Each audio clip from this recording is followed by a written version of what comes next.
Revenge films.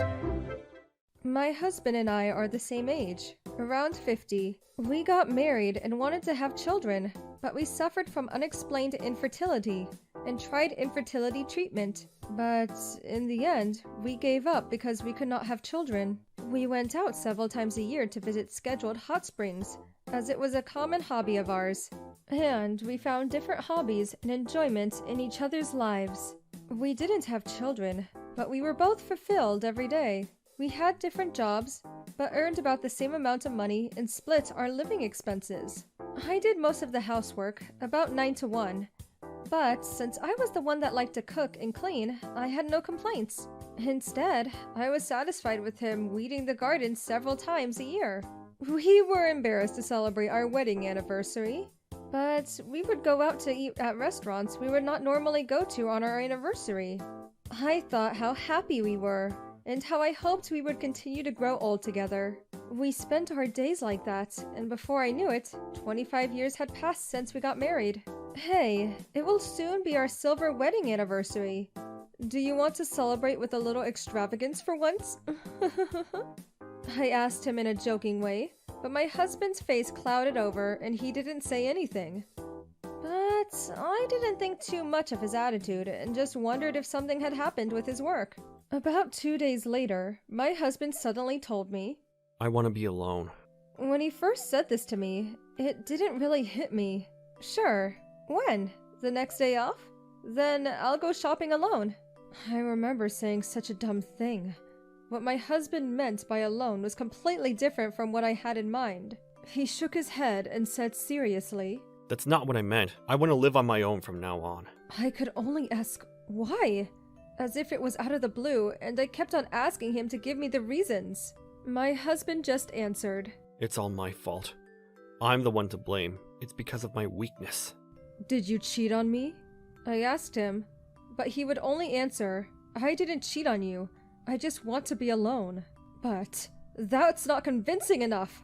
When I asked him if I want to be alone meant that he wanted to get a divorce, he replied, If I could, yes. I want to spend the rest of my life living freely without trying to please you. When I asked him if he was trying to please me that much, he said, Trying to please you is a little different.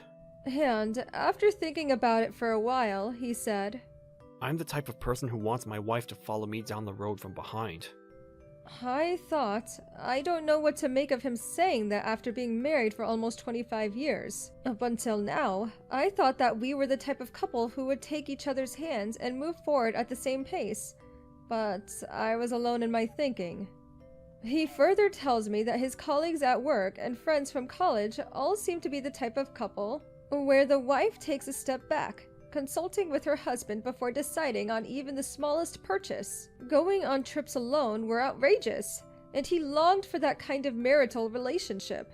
I thought we were financially equal, so I would make some of my decisions and report back to him later, except when there was a big money decision involved, such as buying a new appliance, receiving insurance, or when there was a wedding, funeral, or other occasions. I also went on trips with friends, but I usually said, I'm going on a trip to blank, from the blank, when we had made arrangements for hotels about 2 months in advance.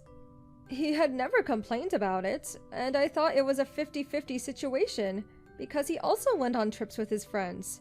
Then why didn't you tell me then? I had never been warned or complained about anything until now, so I can't suddenly accept something like that.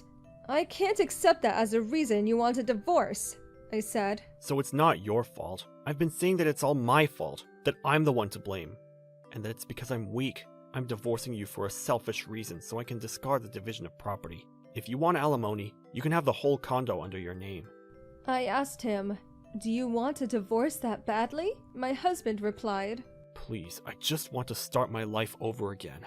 And he would not listen to my opinion.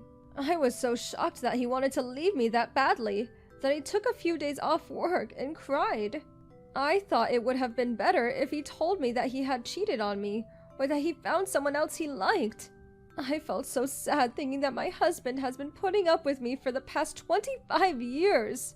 After crying as much as I could, I felt a little better and decided I'll just take it all and leave him. In fact, I left him with all of our savings and the whole of our condo.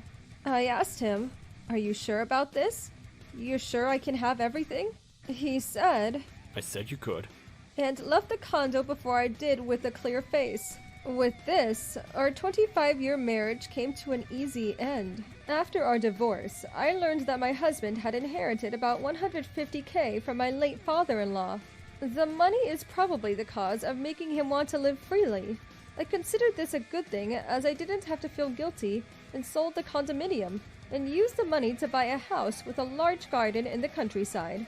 I cultivated the land and grew a farm and was able to live the country life I always dreamed of. My husband was a genuine city boy, and ever since we got married, he had always said that if we were going to buy a house, we would buy a condominium in a place that was convenient. I always believed I'll only be able to live in the countryside after my husband passes away, and never dreamed that I would be able to live like this while I was still healthy. But a year later, I received a call from my ex-husband. Can we get back together? Why? You left me because you didn't want to live with me. I realized how comfortable my life was with you only after we got divorced. I was depending on you too much. I was completely wrong. Please forgive me. Please, let me start over. When I refused and said, "But we can't start over now," he said, But you were happy living with me, weren't you? no matter what he said, there was no way I could get back together with him. What does he make of people's feelings? But you're the one who crushed that feeling of mine. Who are you to say that now? When I said that, my husband said, I will never say or think about getting a divorce again. I need you. when I started living on my own, I realized that my life with you was a surprisingly heavy burden on me. Thank you for letting me know. Thank you for leaving me. I am happier now that I have ever been in my life. I told him and hung up the phone. I have not heard from my husband since then, but a friend of mine who happened to see him said he had a stubble beard, was dressed shabbily, and was on the lam. My husband was not a well-paid man, but I worked and we made ends meet, so he had a good life and was able to save money. But when he got the $150K, he resigned from his job. Don't ask me why. My husband, who had never managed money before, must have thought since he was living without any convenience, even with his own salary, he could live well with the $150K without having to work after getting divorced. He probably thought he could finally live a free life, but the money seems to have mostly run out within a year. He lost his house and his job and was forced to live homeless. I guess he didn't care about me from the beginning, so he thought he could get a divorce after receiving his inheritance. Or thought he could get back to me if he made an excuse. I really felt that he was a shallow and selfish person. At first, it was hard for me to get over him, and sometimes I was haunted by the memory of him. But now, I truly feel glad that I don't have to live with such a person for the rest of my life. How was today's video?